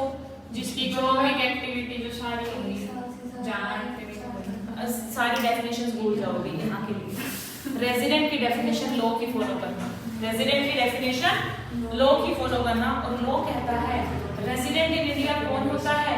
जो इंडिया में, देखो अगर आपको किसी ईयर का स्टेटस चेक करना है, जैसे 1 अप्रैल 2020 से 31 मार्च 2021, इस साल में आपको किसी का रेजिडेंशियल स्टेटस चेक करना है कि ये पर्सन रेजिडेंट इन इंडिया था या नहीं था। आपको क्या चेक करना है कि ये इंडिया में रहना चाहिए, इंडिया में स्टे इन इंडिया कितने दिन से ज्यादा? 1 साल से। तो 1 साल तो देख ही रहे हो। 1 साल में तो चेक ही कर रहे हो आप, इसका दिमाग 1 साल में तो आप चेक ही कर रहे हो। 1 साल में कितने दिन होते हैं? 365 श्योर है ना? कोई कंफ्यूजन है? 66 भी होता है। लीप ईयर में 66 तो यहाँ पर कितने होंगे? नहीं, हाँ 365। 360 पक्का? Yes ma'am. चलो 365 डेज। तो हमने ऑलमोस्ट क्या कर दिया है? 365 का हाफ करना, इतना ही होगा। 182.5 आएगा। तो हमने क्या कर दिया? 182 डेज। ये मैंने नहीं बनाया, ये तो मैं तुम्हें याद करवा रही हूँ। ये लॉ ने कहा है कि वो इंडिया में रहना चाहिए कितने दिन? 182 दिन रहना चाहिए या 182 दिन से ज्यादा रहना चाहिए। बात समझ में आ रही है? उसको हम क्या बोलेंगे? Resident in India. तो कभी भी क्वेश्चन में आपको दे दे कि वो इतने दिन से इतनी तारीख से इतनी तारीख तक रहा वहां पर, तो आप काउंट कर लेना कि इतने दिन बने तो वो इंडिया में रेजिडेंट इन इंडिया है, और अगर इतने दिन से कम बने तो वो इंडिया का रेजिडेंट नहीं है। और हमारे क्वेश्चन में क्या है? डेजिग्नेटेड पार्टनर कम से कम कितने चाहिए? 2। और उनमें से कम एक क्या होना चाहिए? कम से कम एक का मतलब दोनों भी रेजिडेंट हो सकते हैं। इतनी बात समझ में आई? और अभी मैंने तुम्हें एक बात बताई थी कि हमारी LLP में बॉडी कॉर्पोरेट भी पार्टनर बन सकती है ना। तो बॉडी कॉर्पोरेट खुद साइन तो करेगी नहीं, तो बॉडी कॉर्पोरेट के बिहाफ पे कौन साइन करेगा? उसके डायरेक्टर्स यानी कि बॉडी कॉर्पोरेट जिसको नॉमिनी अपॉइंट करेगी वो क्या करेंगे, साइन करेंगे डॉक्यूमेंट्स पे। लेकिन आपको ध्यान रखना डेजिग्नेटेड पार्टनर है ना, उसमें आप यहाँ पे 2 पार्टनर्स की जगह यहाँ पर आप ऐसे लिखो 2 इंडिविजुअल पार्टनर्स। क्या बोला मैंने, 2 इंडिविजुअल पार्टनर्स, यानी कि 2 इंडिविजुअल पार्टनर तो चाहिए, उसके अलावा भी हो सकते हैं, यानी कि बॉडी कॉर्पोरेट के नॉमिनी भी हो सकते हैं। मैं भी एक एग्जांपल दूंगी, आराम से समझ में आएगी चीज, ठीक है। तो every LLP shall have at least 2 designated partners and at least one of them shall be resident in India, ठीक है। अगला है if in LLP all the partners our body corporate, अगर किसी एलएलपी में कोई इंडिविजुअल है ही नहीं, कोई इंडिविजुअल है ही नहीं, सारे के सारे क्या है, बॉडी कॉर्पोरेट हैं, या फिर इन which one or more partners are individual and body corporate, तो at least 2 individual, at least 2 individual who are partners of such LLP shall act as designated partner. तो कम से कम 2 इंडिविजुअल चाहिए, उसके अलावा अगर कहो ना कि डेजिग्नेटेड पार्टनर मुझे और भी बनाने हैं, तब आप बना सकते हो बॉडी कॉर्पोरेट के नॉमिनीज को। कम से कम 2 चाहिए, कम से कम आपको 2 चाहिए, ज्यादा से ज्यादा कुछ भी हो सकते हैं। आ रही मेरी बात समझ? अब मैं जो एग्जांपल लूंगी ना, अभी इतनी बात समझ में आई है तो एग्जांपल भी मैं पूछ सकती हूँ, समझ में आ गई? कम से कम आपको 2 इंडिविजुअल पार्टनर चाहिए जो डेजिग्नेटेड पार्टनर बनेंगे, उसके अलावा कुछ भी हो सकते हैं। अब मेरा एग्जांपल सुनना। एक एलएलपी है जिसका नाम है, नाम बताओ भाई किसका लो, किसका लो, किसका नाम लो, न्यू स्टूडेंट, न्यू स्टूडेंट का, चलो बोला जो बोला चलो। एक एलएलपी है,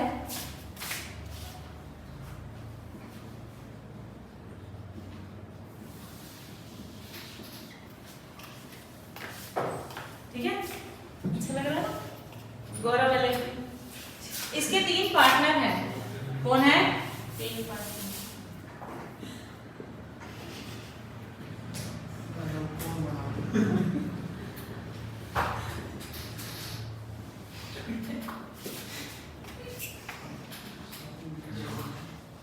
हम किसी एग्जांपल में तो छोड़ दिया था, नहीं एग्जाम से अधूरा लगता है मुझे ऐसे लगा था तो सो गया है गौरव की आड़ में, कई देर से बेचारा ऐसे बैठा है, सो गया था, फोन चला रहा है। अब ज्यादा बड़े हो जाते।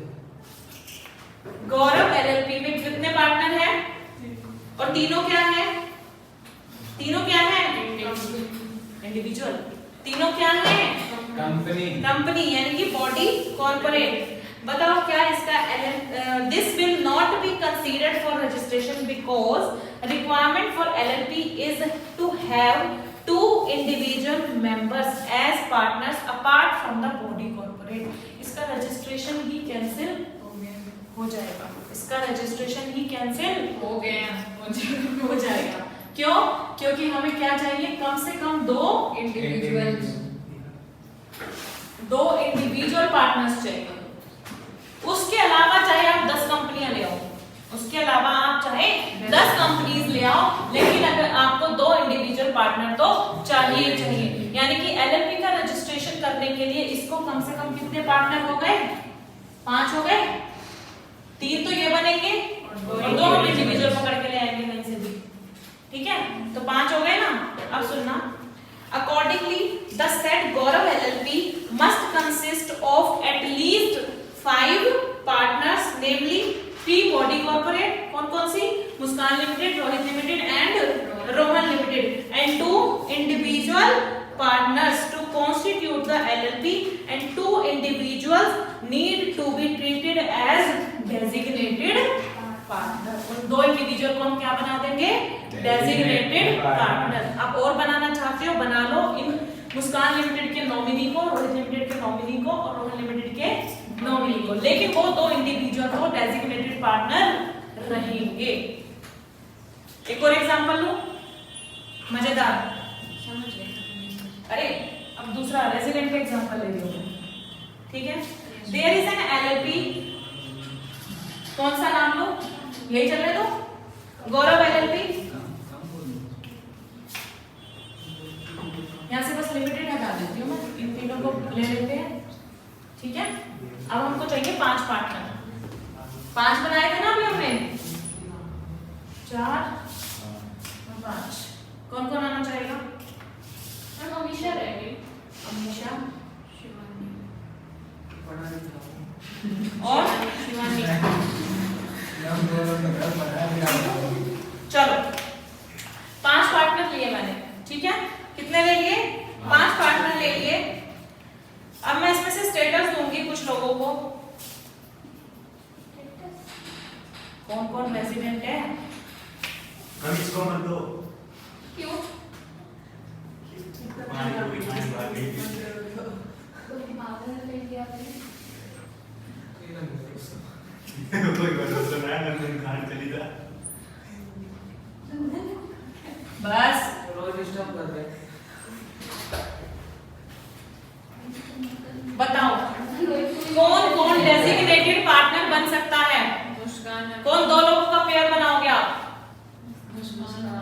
अमीशा के साथ किसी को भी ले सकते हैं, मुस्कान के साथ किसी को भी ले सकते हैं। किसी को नहीं, अमीशा और रोहन में से किसी को ले नहीं, सकते हैं। एक रेजिडेंट होना चाहिए तो उसके साथ तो कम से कम 1, ज्यादा से ज्यादा 2 भी हो सकते हैं, है ना। तो कौन दोनों का पेयर इकट्ठा नहीं बन सकता डेजिग्नेटेड पार्टनर? तो इधर very good, this one and this one. क्यों? क्योंकि ये दोनों का स्टेटस क्या है? नॉन रेजिडेंट, और हमको डेजिग्नेटेड पार्टनर में रिक्वायरमेंट को पूरा करने के लिए कम से कम एक रेजिडेंट चाहिए ही चाहिए। तो अगर इनको डेजिग्नेटेड पार्टनर बनना है तो इनको अपने साथ में रोहन, मुस्कान या अमीशा में से किसी को एक को लेना पड़ेगा। और अगर रोहित को डेजिग्नेटेड पार्टनर बनना है तो उसको भी इन तीनों में से किसी एक को लेना पड़ेगा। बताओ बात समझ में आ गई? एग्जांपल और रेजिडेंट की definition soon low. The term resident in India means a person who has stayed in India for a period of not less than 182 days. पता है क्या है? लो थोड़ा सा उल्टा लिखता है। मैंने अभी क्या बताया आपको? 182 दिन या उससे ज्यादा। इसको मैं अगर ऐसे लिख दूं, not less than 182 days, same meaning है या नहीं है? 182 दिन से कम नहीं रहना चाहिए। 182 दिन से कम नहीं रहना चाहिए का मतलब या तो 182 दिन और उससे ज्यादा रहे। हाँ जी, थोड़ा सा जोर दो। एक ईयर के लिए या फिर कितने टाइम? 1 ईयर के लिए, ठीक है। आगे पूरी सुन लो definition. For a period of not less than 182 days during the immediately preceding 1 year, पिछले पूरे 1 साल में, immediately preceding 1 year, समझ गए?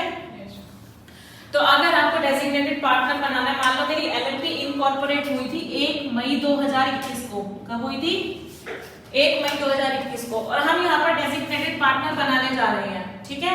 अब हमें स्टेटस चेक करना है कि रेजिडेंट है या नॉन रेजिडेंट है। तो अब 1 मई 21 तो बीच में चल रहा है, तो आप कौन से साल का स्टेटस चेक करोगे? Immediately preceding. इससे पिछला साल कब खत्म हुआ होगा?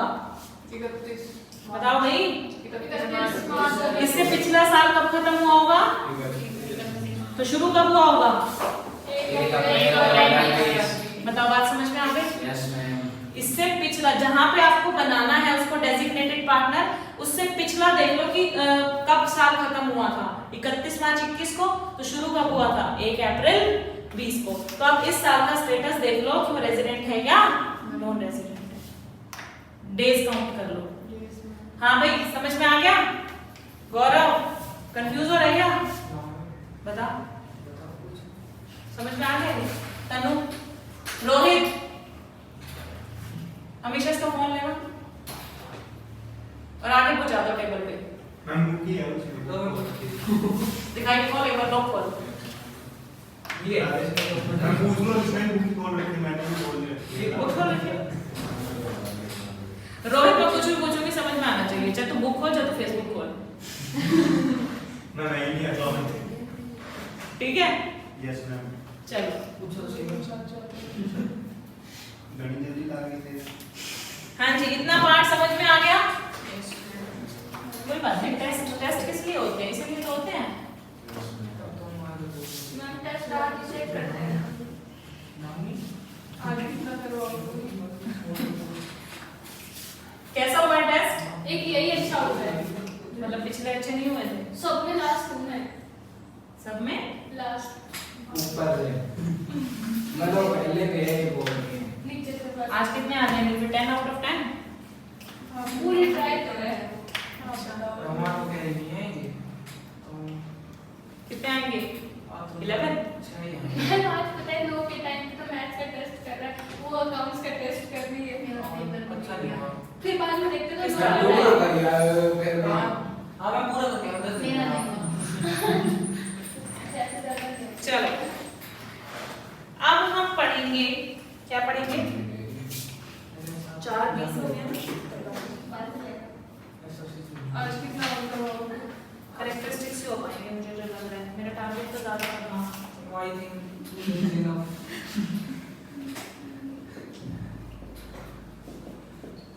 कैरेक्टरिस्टिक्स, हाँ जी, बड़े सिंपल से हैं, बहुत सिंपल से, ठीक है। सबसे पहले एलएलपी क्या है? एक मतलब कंपनी जैसी है, कंपनी जैसा बना रहे हैं हम एलएलपी को, है ना, लिमिटेड लायबिलिटी का फीचर रखा के। तो LLP is a body corporate formed and incorporated. अच्छा, कौन से सेक्शन में इसका कौन से एक्ट में इसका रजिस्ट्रेशन होगा? एलएलपी का रजिस्ट्रेशन कौन से एक्ट में होगा? कंपनीज एक्ट में, ठीक है, जो उसका खुद का एक्ट है उसके अंदर उसका रजिस्ट्रेशन होगा।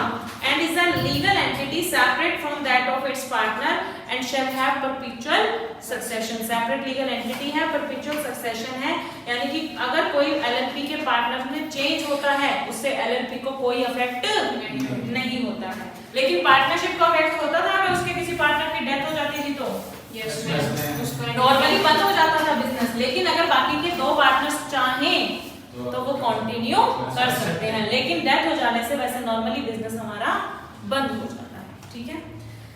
उसके बाद आता है परपेचुअल सक्सेशन, दूसरा आपका हो गया कैरेक्टरिस्टिक्स, परपेचुअल सक्सेशन मतलब चलता ही रहेगा इंफिनिटी तक, यही मतलब है इसका, क्लियर है? अच्छा, सेपरेट लीगल एंटिटी का कंसेप्ट, इसका मतलब क्या है?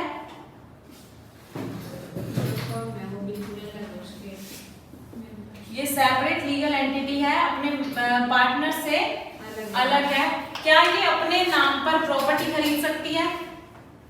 एलएलपी अपने नाम पर प्रॉपर्टी खरीद सकती है ना? क्यों? क्योंकि इसकी सेपरेट लीगल एंटिटी है, इसका खुद का नाम है, और जिसका खुद का नाम होता है वो अपने नाम से प्रॉपर्टी खरीद सकता है। जैसे कंपनी भी अपने नाम से प्रॉपर्टी बेच सकती है, यस, जब खरीद सकती है तो बेच भी सकती है, मतलब ये अपने नाम से एग्रीमेंट कर सकती है।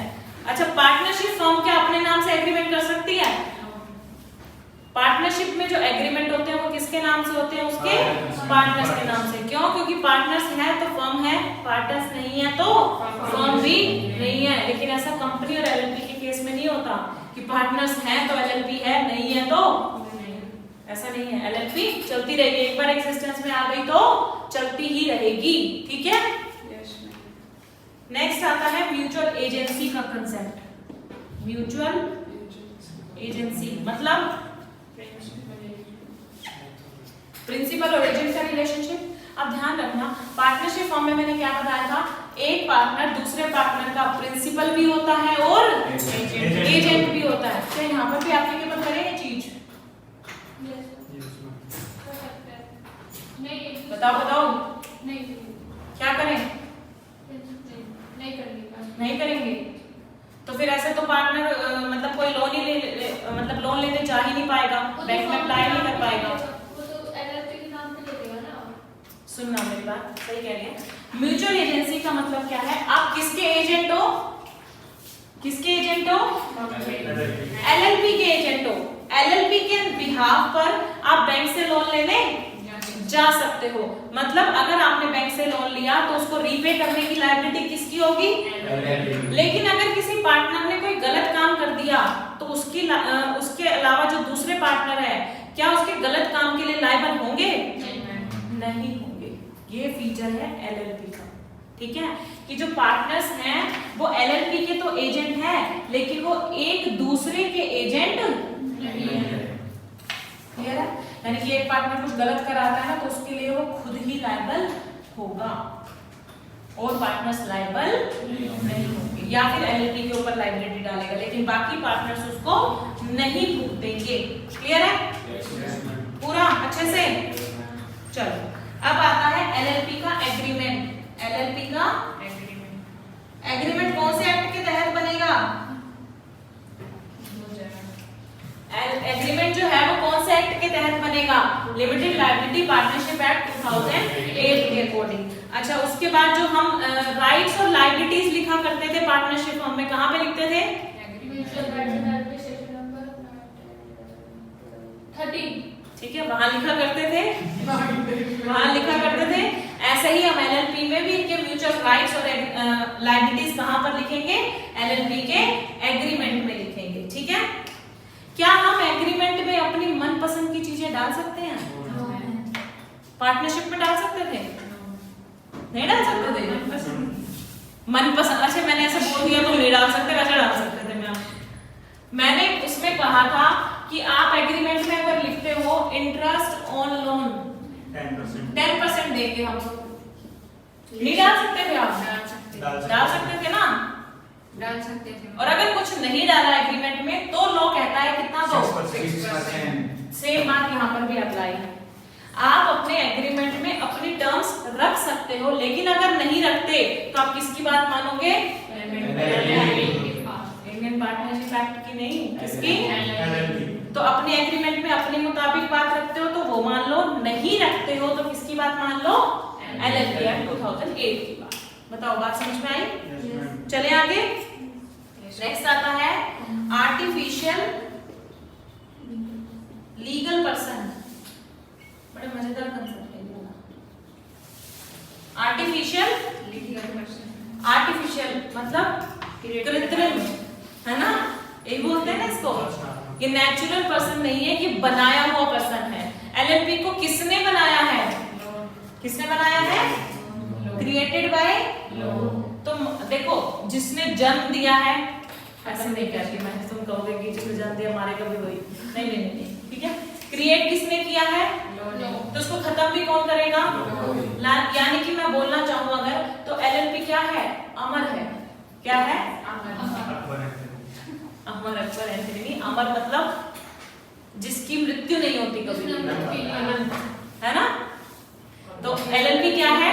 अमर है। इसको जब तक लॉ ना डिसॉल्व करे तब तक ये किसी और से डिसॉल्व नहीं हो सकती।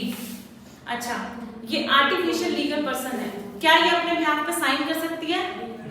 कॉमन सील लगा सकती है? Yes ma'am. अरे लगाएगा तो नेचुरल पर्सन, किसके नाम पे कॉमन सील ली जाएगी? कॉमन सील समझ रहे हो? स्टैम्प।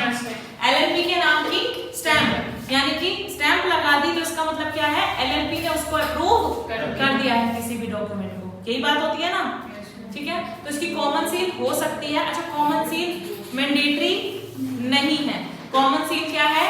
ऑप्शनल है। लेना चाहो तो लो, नहीं लेना चाहो तो मत लो। ठीक है, तो एलएलपी में कॉमन सील का कंसेप्ट रहता है। अच्छा, क्या हम एलएलपी को जेल में भेज सकते हैं? जेल में तो कौन जाता है? Natural person. और ये क्या है? आर्टिफिशियल। तो यानी कि इसको नेचुरल पर्सन जैसे बेनिफिट तो नहीं मिलते हैं। मतलब क्या होता है कि नेचुरल पर्सन को जैसे हम पेनल्टी दे सकते हैं, ऐसे हम एलएलपी को पेनल्टी नहीं दे सकते हैं, जेल नहीं भेज सकते। क्या एलएलपी कोई कसम खा सकती है? क्या एलएलपी शादी कर सकती है? Yes ma'am. डाइवोर्स ले सकती है? जब शादी नहीं कर सकती तो डाइवोर्स की बात ही मैम नहीं आएगी। ठीक है, अच्छा एक बात बताओ, क्या एलएलपी कोई प्रोफेशन चला सकती है? खुद से प्रोफेशन चलाने के लिए आपके पास नॉलेज होना जरूरी है। क्या एलएलपी के पास नॉलेज है? तो कोई प्रोफेशन भी नहीं चला सकती है। यानी कि एलएलपी क्या है? इनविजिबल है, दिखाई नहीं देती है, इंटेंजिबल है, इमोर्टल है। इमोर्टल का मतलब होता है अमर, ठीक है। But not fictitious. फिक्टिशियस का मतलब क्या होता है? काल्पनिक। काल्पनिक नहीं है, लेकिन एग्जिस्ट तो करती है ना। मतलब काल्पनिक तो ऐसा होता है जिसको हम इमेजिन कर रहे हैं, मतलब जो एग्जिस्ट नहीं करता। लेकिन एलएलपी एग्जिस्ट करती है लेकिन दिखाई नहीं दे रही है। इनटेंजिबल है लेकिन है तो सही ना, तो फिक्टिशियस नहीं है ये, क्योंकि रियल में एग्जिस्ट करती है। बताओ बात समझ में आ गई? सेवेंथ था आपका कॉमन सील, जो मैंने अभी आपको बता दिया। कॉमन सील आपका ऑप्शनल है, स्टैम्प है। एलएलपी लेना चाहे तो ले सकती है, ना लेना चाहे तो नहीं लेगी, ठीक है। तो जब दो डेजिग्नेटेड पार्टनर अपने साइन करेंगे ना, साथ में क्या लगा देंगे? स्टैम्प लगा देंगे, कॉमन सील लगा देंगे एलएलपी की। और एक और फीचर आता है आपका लिमिटेड लायबिलिटी। एक्सप्लेन करने की जरूरत है मुझे? No ma'am. चलो नेक्स्ट आता है आपका, चलो मैनेजमेंट ऑफ बिजनेस। कौन मैनेज करेगा? एलएलपी के बिजनेस को कौन मैनेज करेगा? पार्टनर्स। तो partners in the LLP are entitled to manage the business, लेकिन पेपर्स पे साइन कौन करेगा? ठीक बोल रहे हो, ओनली डेजिग्नेटेड पार्टनर। अब पार्टनर तो देखो 10 20 कितने भी हो सकते हैं एलएलपी में, क्या सारे साइन करेंगे? बेटा पेपर की इज्जत बनाए रखो, है ना। 20-30 बंदों के साइन हो जाएंगे, बेचारा एप्लीकेशन दिखेगी नहीं, साइन साइन दिख रहे होंगे, है कि नहीं। तो साइन सिर्फ कौन करेगा? Designated partner. लेकिन मैनेज कौन करेगा? सारे पार्टनर मिलकर कर सकते हैं। मिनिमम और मैक्सिमम नंबर 2 और अनलिमिटेड, ठीक है। तो मिनिमम और मैक्सिमम नंबर 2 और अनलिमिटेड। नेक्स्ट आता है बिजनेस फॉर प्रॉफिट ओनली। ये तो हमारा वहां पे भी था पार्टनरशिप में।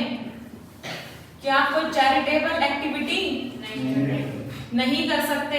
अगर आपका उद्देश्य सोसाइटी को ही सर्व करना है तो आप एक इकोनॉमिक एक्टिविटी नहीं कर रहे हो। और अगर आप इकोनॉमिक एक्टिविटी नहीं कर रहे तो पार्टनरशिप बिजनेस लीगल वैलिड नहीं कहलाएगा। क्लियर है?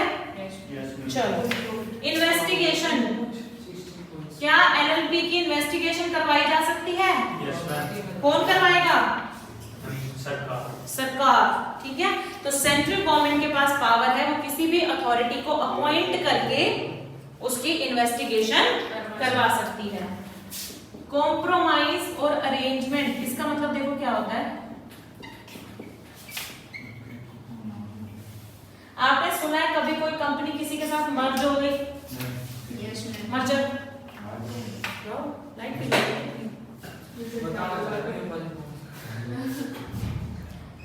आपने सुना है मर्जर और अमलगमेशन? Yes ma'am. सुना है? यस। मिल जाते हैं जब मान लो कोई आपकी कंपनी ऐसी है, एलएलपी ऐसी है जो थोड़ी सी लॉस में जा रही है ना, और दूसरी एलएलपी प्रॉफिट में जा रही है, लेकिन उनका सेम टाइप का बिजनेस है, तो उसने क्या किया? उसको एक्वायर कर लिया, ठीक है। आपस में मिल गए तो मर्ज हो गए या अमेलगमेट हो गए। इसको हम क्या बोलेंगे? कॉम्प्रोमाइज कर लिया उन्होंने या फिर अरेंजमेंट कर लिया। तो क्या ऐसा हो सकता है?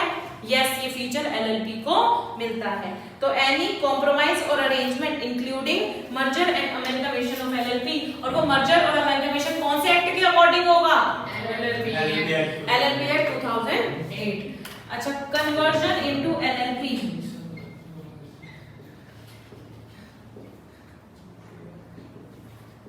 हाँ सुनना बच्चों, कोई कंपनी है जो 2000 में बनी थी। कोई कंपनी है, कंपनी सुन रहे हो ना, कोई कंपनी है प्राइवेट कंपनी जो 2000 में बनी थी। अब ये कंसेप्ट कब आया? 2008 में। ठीक है। अब उस कंपनी को ना इसका कंसेप्ट बड़ा अच्छा लगा कि देखो पार्टनर्स भी होते हैं और कंपनी के फीचर्स भी मिल जाते हैं, तो मुझे तो ना एलएलपी खोलनी चाहिए थी। क्या उसके ख्वाब को ख्वाब रहने दें, उसको साकार करो, है ना, उसको। तो क्या हम उसकी प्राइवेट कंपनी को कन्वर्ट कर सकते हैं एलएलपी में? यस। इससे रिलेटेड मैं आपको 4 शेड्यूल पढ़ाऊंगी। एक शेड्यूल में क्या होगा कि आपकी पार्टनरशिप फॉर्म कन्वर्ट होगी एलएलपी में। दूसरे शेड्यूल मतलब 4 शेड्यूल आएंगे जिसमें प्राइवेट कंपनी कन्वर्ट हो जाएगी या फिर अनलिस्टेड पब्लिक कंपनी कन्वर्ट हो जाएगी। 3 तरीके की फॉर्म प्राइवेट कंपनी और अनलिस्टेड पब्लिक कंपनी, तीनों का कन्वर्जन होगा किसमें? एलएलपी में। ये अलग अलग शेड्यूल है, ठीक है। तो क्या हम कन्वर्ट कर सकते हैं? यस, हम कन्वर्ट कर सकते हैं। उसके बाद आता है 15 ई फाइलिंग ऑफ डॉक्यूमेंट्स। कौन से डॉक्यूमेंट्स? जैसे एलएलपी को अपना आरसी लेनी थी, रजिस्ट्रेशन सर्टिफिकेट, तो उसने एप्लीकेशन लगा के दी थी, वो एप्लीकेशन आपको क्या करनी है? ऑनलाइन लगानी है, ठीक है। अब एक बात सुनना, ऑनलाइन कैसे लगाओगे? देखो, एक एलएलपी ने क्या किया, जो एप्लीकेशन फॉर्म भरा ना वो वर्ड फाइल में भरा, एमएस वर्ड में, ठीक है। दूसरी एलएलपी ने वो जो एप्लीकेशन फॉर्म भरा वो एक्सेल फाइल में भर दिया। क्या किया? एक्सेल फाइल में। अब क्या गवर्नमेंट के पास इतना टाइम है क्या कि एक ही वर्ड फाइल को चेक करेगा, एक ही एक्सेल फाइल को चेक करेगा? नहीं, गवर्नमेंट क्या करेगा, अपना खुद का प्रेस्क्राइब्ड फॉर्मेट देगा कि मुझे तो इस एक्सटेंशन में फाइल चाहिए। आप .xls नहीं लगाओगे, ठीक है, आप .doc नहीं लगाओगे, DOC, है ना। मैं आपको एक पर्टिकुलर फॉर्मेट देता हूँ, आप अपनी फाइल को उसमें कन्वर्ट कर दो और फिर मेरी साइट पे अपलोड कर दो, मैं एप्लीकेशन आपकी देख लूंगा। यानी कि जब वो एक्सटेंशन उसका चेंज हो जाता है गवर्नमेंट के अकॉर्डिंग, गवर्नमेंट के प्रेस्क्राइब फॉर्मेट के अकॉर्डिंग जब हम उसको कन्वर्ट कर देते हैं तो ऑटोमेटिकली गवर्नमेंट जब उसको फाइल को खोलती है तो उसके सॉफ्टवेयर में उसकी फाइल खुल जाती है, क्योंकि उसका सॉफ्टवेयर उसका खुद का बनाया हुआ है, ठीक है। उसी से ही उसने फाइल का एक्सटेंशन उठाया है। क्लियर है? तो कोई भी फॉर्म, कोई भी application required to be filed और डिलीवर्ड अंडर द एक्ट और रूल्स मेड देयर अंडर, तो आपको कैसे फाइल करना है? कंप्यूटर रीडेबल इलेक्ट्रॉनिक फॉर्म में, कंप्यूटर रीडेबल इलेक्ट्रॉनिक फॉर्म में। और कौन सी वेबसाइट पे डालना है आपको?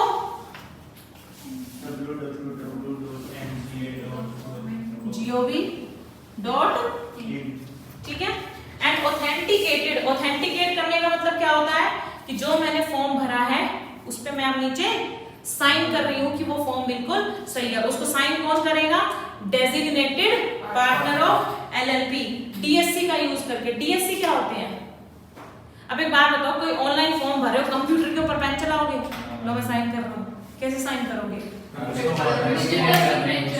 हाँ, अब देखो जो तुम कह रहे हो ना, अपने सिग्नेचर को हम स्कैन कर लेंगे, ये हो गया पुराना रिवाज। नई टेक्नोलॉजी पे आ जाओ, है ना, डिजिटल सिग्नेचर मिलने लग गए हैं आजकल। अब ये मत कहना कि मैम डिजिटल सिग्नेचर में क्या होता है कि हम वो फाइल अटैच करते हैं तो मेरे वहां पे साइन हो जाते हैं जैसे मैं साइन करता हूँ। नहीं, आप क्या करते हो, डिजिटल सिग्नेचर सर्टिफिकेट डीएससी आपको प्रोवाइड कर दिए जाते हैं।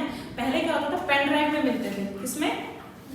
पेन ड्राइव में। वो पेन ड्राइव जब आप कंप्यूटर में अटैच करते थे तो आपकी वहां पर डीएससी की फाइल दिखाई देती थी, एक तरीके की वो फाइल ही है। उस फाइल को आपने क्या करना है, सिग्नेचर वाली जगह पे अटैच कर देना है, जैसे कहते हैं ना अपलोड करना किसी चीज को। किया है कभी किसी ने कुछ? कभी ऑनलाइन कोई फॉर्म भर के देखना, वहां पर ना सिग्नेचर वाली जगह पे जैसे वो हम क्लिक करेंगे तो वो कहेगा फाइल अटैच करो। तो हम फाइल जब अटैच करेंगे ना तो अपनी डीएससी फाइल वहां पर अटैच कर देंगे और वहां पर ना साइन नहीं होके आएंगे। वहां पे क्या लिखा होगा कि ये डिजिटली साइन हुए हैं बाय दिस पर्सन, उसका नाम लिखा हुआ आ जाएगा, यानी कि उसने अब साइन कर दिया, उसने इसको ऑथेंटिकेट कर दिया। बताओ बात समझ में आ रही है? ठीक है, तो ऐसे करेंगे हम ई फाइलिंग। नेक्स्ट आता है 16 फॉरेन एलएलपी, विदेशी एलएलपी। ये क्या होगी? जो कि जिसका आरसी कहाँ की है? आउट ऑफ इंडिया, है ना। इंडिया से बाहर जिसने अपना रजिस्ट्रेशन करवाया हुआ है, इंडिया से बाहर जिसने अपना रजिस्ट्रेशन करवाया हुआ है। हेलो, ठीक है, हाँ जी,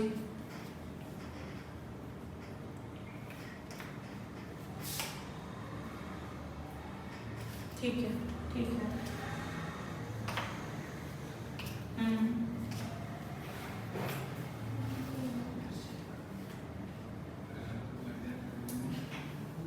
ठीक है, 1000 बोला आपने?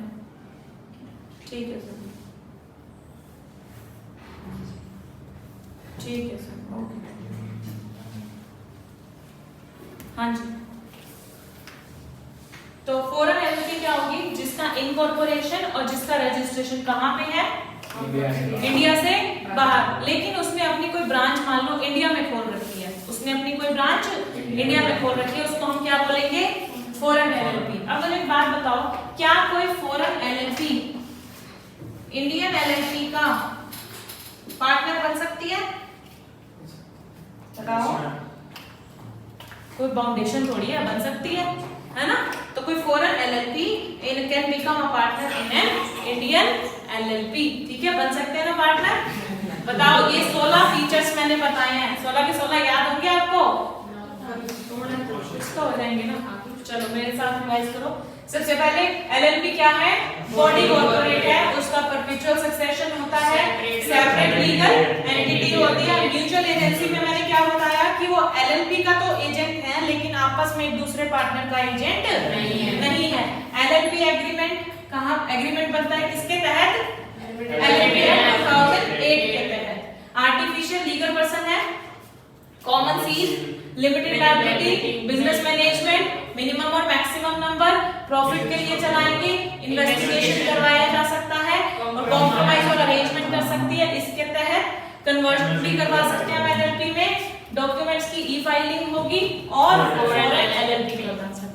ये 16 फीचर्स हैं, इनको एक बार आप घर पे जाके रीड भी करोगे। ठीक है, आपको आराम से समझ में आएंगे, कोई दिक्कत नहीं होगी। ठीक है, नेक्स्ट क्या बस इतना ही बहुत है। थक गए? थक गए? मैम अब बाहर चला जाएगा, दिमाग से जो भी गया है। अच्छा, पूरा कंसेप्ट समझ में आया? हमने आज क्या पढ़ा है? सिर्फ एलएलपी। एलएलपी का मीनिंग पढ़ा है हमने, और क्या पढ़ा था? उसके कैरेक्टरिस्टिक्स पढ़े हैं। सिर्फ 2 ही चीजें पढ़ी हैं, उसमें थक गए हो। कितने पेज हो? आए हो कुछ कितने पेज हो?